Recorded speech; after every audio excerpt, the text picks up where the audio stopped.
আজ আমি বানাচ্ছি আলু কুলচা। জানি না এটা কতটা সফল হবে, তবু আমি চেষ্টা করব। এখানে ময়দাটাও মেখে নিচ্ছে মা। তো এখানে আমি দিয়েছি এই ময়দাটার মধ্যে কী বলে টক দই আর নুন আর হচ্ছে চিনিটা আমি গুঁড়ো করে দিয়েছি যাতে মিশে যায় ময়দার সাথে খুব তাড়াতাড়ি, আর সামান্য তেল আর বেকিং সোডা আর বেকিং পাউডার। তো সব দিয়ে এটাকে 7-8 মিনিট মতন মাখতে হবে।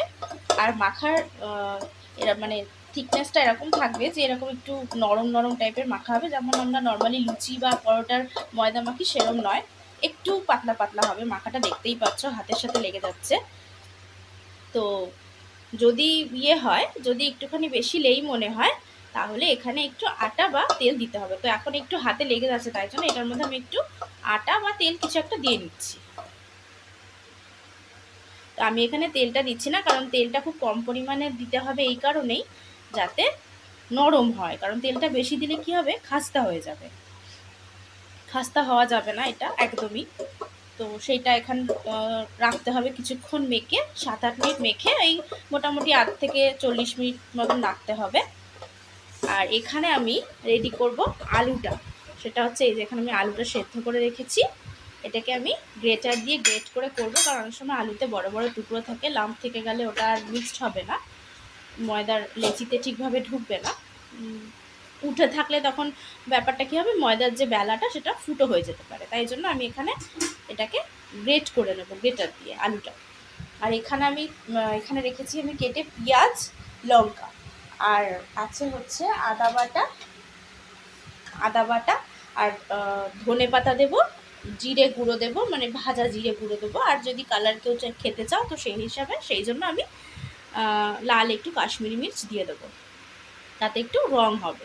তো চলো আমি আগে এটা রেডি করে নিই, দিয়ে তারপর তোমাদের কাছে ফেরত আসছি। ও হ্যাঁ, আর দিতে হবে এর মধ্যে বিট নুন আর এমনি নুন, মানে রেগুলার সল্ট আর বিট নুন দুটো মিলিয়ে পরিমাণ মতন দিতে হবে। আর আলুটাকে আমি একদমই নুন দিয়ে সেদ্ধ করিনি, কারণ নুনটা তাহলে বেশি হয়ে যেতে পারে। তো চলো আগে আলুটা মেখে নিয়েছি, দেখো দেখতেই পাচ্ছ। এবার আমি এর মধ্যে দিয়ে দেব পরিমাণ মতো বিট নুন আর এমনি নুন কিছুটা, বেশি পড়ে গেল, একটু কমেই। তা এর মধ্যে আর দেবো হচ্ছে আদা বাটা, নিজে আদা বাটাটা, আর দেবো ওখানে, আর এই যে ধনে পাতাটা এখানে কুচিয়েই রেখেছি, আর এখানে দিয়ে দেবো এই যে পেঁয়াজ আর লঙ্কা যে কুচানো আছে, সবটা দেবো না, কারণ সবটা দিলে না জল ছেড়ে যাবে। তো এই যে এখানে আমি পেঁয়াজটা দেবো ভাবলাম, কিন্তু এখন দেবো না, কারণ ময়দাটা একটু রেস্টে আছে। এখন যদি পেঁয়াজটা আগের থেকে দিয়ে দিই, এতে জল ছেড়ে দেবে, আর জল ছেড়ে দিলে জানোই এটা ময়দাতে দিলে আর এটা ধরবে না, ময়দাটা গলে যাবে। তো আমি একটুখানি কালারের জন্য হালকা কাশ্মীরি মির্চ দিয়ে দিচ্ছি, আর আলু মাখাটা একটু লাল লাল হবে সেই জন্য। তো এখন আমি এটাকেই মেখে নিচ্ছি, পরে আমি ওপর দিয়ে পেঁয়াজ আর কাঁচা লঙ্কাটা দিয়ে ভেতরে ময়দার লেচির ভেতরে স্টাফিংটা করবো। তো এটা মেখে নিই আর ময়দাটাও রেস্ট নিক, তারপরে আবার ফিরে আসছি। দেখো এখানে ময়দাটা ফার্মেন্টেশন হয়ে গেছে, এ দেখো এরকম হাত দিলে এরকম হয়ে যাচ্ছে। তো আমি এবার এটাকে বেশ বড় বড় লেচি কেটে নেব। দেখো এখানে লেচিগুলো কাটা হয়ে গেছে, আমি বেশ বড় বড় করে করেছি। দেখো আমি ধরলেই বুঝতে পারবে, দেখো অনেকটা বড় বড় করেই করেছি লেচিগুলো। তো এর মধ্যে এবার আমি পুরটাকে ভরবো।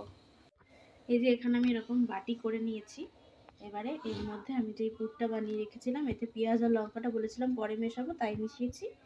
এবার এটা আমি এর মধ্যে দিয়ে দেবো, দিয়ে যেমন আমরা কচুরি বানাই তেমন করে মুখটা ভালো করে মুড়ে দেবো। এইভাবে আমি প্রত্যেকটা রেডি করে নেব। ঠিক আছে, আগে রেডি করে নিই, তারপর আবার তোমাদেরকে সম্পূর্ণটা দেখাচ্ছি। দেখো এখানে লেচিগুলো সম্পূর্ণ আমি করে নিয়েছি, লেচির ভেতরে পুর ভরে নিয়েছি। আর এখানে আমি কালো জিরে নিয়েছি, আর এখানে আমি ধনে পাতা নিয়েছি, এটা রেস্টুরেন্টের স্টাইলে করার জন্য। আর ওপর দিয়ে বাটার দিতে হবে সেইটা। আর এখানে আমি কড়াইটা গরম করতে বসিয়ে দিয়েছি। তো চলো এবার আমি এটাকে বেলে নেব। বেলে নেওয়ার জন্য আমি এখানে ময়দা ছড়িয়ে নেব। এটা এক পিঠে ময়দা লাগাবো আর এক পিঠটা এমনিই থাকবে, কারণ এটা একদমই লম্বালম্বি ওভাল যে রয়েছে ওভাল মতন করে বেলা হবে, মানে ডিমের মতো করে। এটা হয়েছে, এই যে দেখো এটা ওভালের মতন ডিমের মতন আমি এটাকে বেলে নিলাম। আর এটার মোটাটা দেখো এরকম মোটা থাকবে, এটা কিন্তু একদম পাতলা করে বেলা যাবে না। এবার কড়াইটা গরম হয়ে গেছে, এর মধ্যে আমি অল্প একটু জল দিয়ে নেব। এই জলটা দেখো ফুটতে শুরু করে দিয়েছে, আমি এর মধ্যে এটাকে দিয়ে দেব, দিয়ে আমি এটা চাপা দেব। আর যতক্ষণ জলটা থাকবে ততক্ষণ এর ফ্লেমটা হাই রাখতে হবে।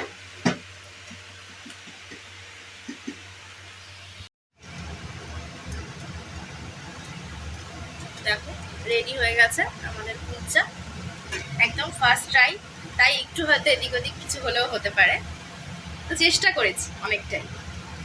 তোমরা এরকম করে করতে পারো, আশা করি ভালোই হবে।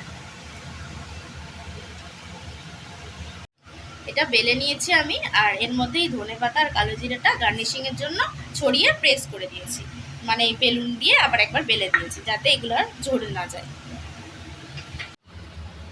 দেখো কুলচাগুলো কিরকম ফুলছে তোমাদেরকে দেখাই,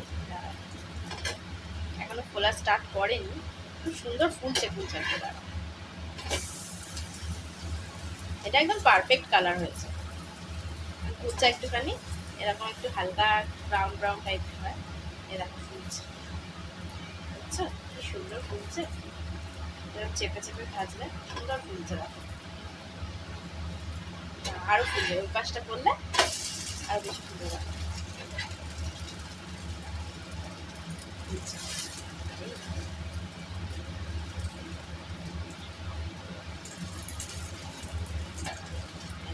সুন্দর ফুলতে, দেখো এক একটা আরো বেশি ফুলছে, এটা একটু কম ফুললো, তাও একটুখানি তোমাদেরকে দেখালাম যে কিরকম ফুলে। দেখো